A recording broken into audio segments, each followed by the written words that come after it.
Hello guys. So today we have a sheet where customer ID, customer email ID, phone number and degree are given, and in the next sheet we have some customer ID. So हमें we have to retrieve the phone number and degree of these customer IDs from this sheet 1. So how we will do that? Here we can use Vlookup. We will write Vlookup. What search value is what we will search in this sheet 1, this customer ID, and the range we have to get, in which range it will search from A column to D column. It will search vertically, and we want phone number. So phone number is given in the third column, so we will write 3 and write false for exact match. Enter, and we have the phone number. Just do the same, just copy this formula and paste it here.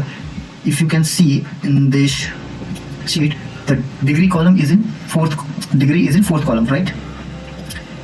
Let's come back here and just change this column number to 4 and enter, and just drag this down, and you have, and remove this. Okay. So you have the phone number and degree of these customer IDs. So if you want to try this, just go to my profile and practice. You will get the link of this sheet and practice this. Thank you.